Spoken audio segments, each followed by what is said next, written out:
Hi, I'm Louella Lester, and I'd like to thank Turnstone Press for inviting me to be a part of this reading series, and I'd also like to congratulate them on their 45th anniversary. I'm pretty excited this year because my first book is coming out at the end of April. It's called Glass Bricks, and it's published by At Bay Press.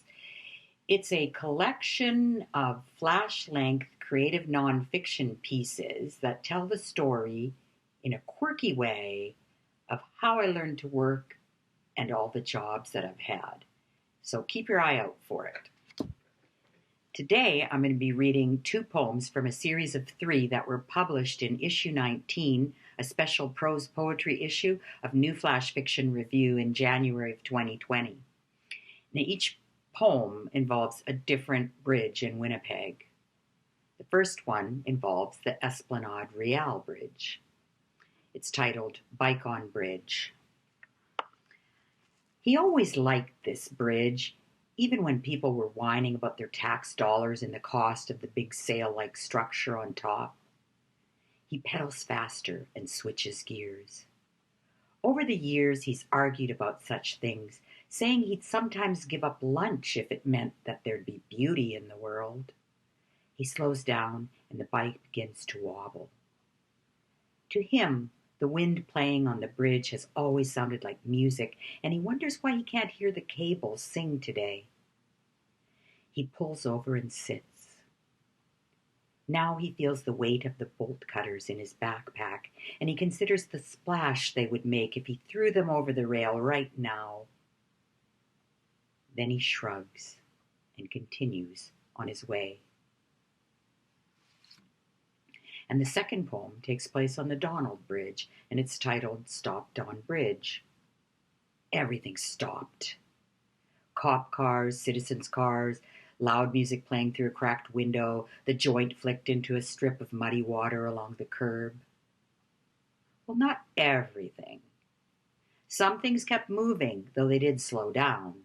Cars going the same direction, cars going the opposite direction, pedestrians crossing the bridge, airplanes circling for a landing, but too far for its pilot to really take in the drama unfolding down below. And some things turned. Cop car's blue light, cop's head as he got out of his vehicle, cop's head again as he spoke to the driver, turn signal of a car waiting to change lanes, heads in a passing bus, heads of pedestrians, the heads of the pigeons squatting on the street lights, lining the sidewalk. Reassurance came from driver's hand as it reached to pull the car registration from behind the visor, passenger's hand blocking the light from spoiling her view, pedestrian's hand as it tucked a lock of hair behind his ear, cop's hand as it touched something hanging from his belt. And I'd like to thank you for watching and listening. Hello, everyone. I'm Brenda Sciberras from Winnipeg, Manitoba, and I want to wish Turnstone Press a happy 45th anniversary, and I want to thank them for inviting me to participate in their two poems, two poets Tuesdays event. It's very exciting. So today I'm going to start off by reading from Magpie Days, and this was published by Turnstone Press in 2014.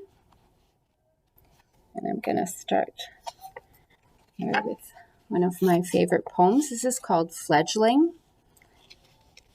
I'll just start right in. Her tenacious curiosity finds an electrical socket, blackens her delicate fingertips. At 7, her teacher calls to say she's stolen fruit roll-ups from a classmate's backpack. A time-out sanction creates a crackling crescendo. I hate you. I want a new mom. From behind her bedroom door. Each passing year I gather new transgressions, fumble in the darkness of motherhood, grapple with aversion to adolescent tattoos and piercings, F-bombs flung at my "it's for your own good." Then she sneaks out to a forbidden party. I take her door from its hinges. its return a Christmas present, the only item on her wish list. At 16, the phone rings, an hour past curfew. She's rolled her 79 Mustang in the ditch. I arrive to headlights beaming through the night sky. Upside down, engines still running. Her first car never even makes it home from the lot. I spare scolding, overlook the heap of crumpled metal, feel the heat of her life flashing before my tear-filled eyes. And of course, any of us that have had children know that and fledglings, we know what a fun time that can be. So some of my family and friends have thought, oh, I know which daughter that is, but actually it's all three. I kind of did a little, mix them all up there. The next book I'm going to read from is Starland, and that was my second collection with Turnstone Press, and that came out in 2018. And it's a collection of, as you can see, the marquee here, so movie poems, poems about musicians. Anyway, I really like the movies. My dad used to take me all the time on Saturdays. And this one is called Starlight Drive-In. And these days, we kind of wish we had a drive-in to go to so we could all just stay safe in our cars. But anyway, here's Starlight Drive-In. In those days, it stood so tall, like a monument, stuck out there on a large pie-shaped lot. Over the tracks, on the other side, far out in Transcona.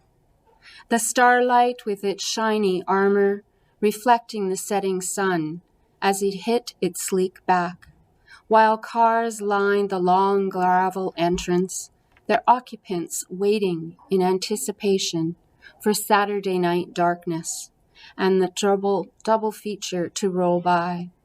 The trick was not to park too close to the front of the screen, but not too far back.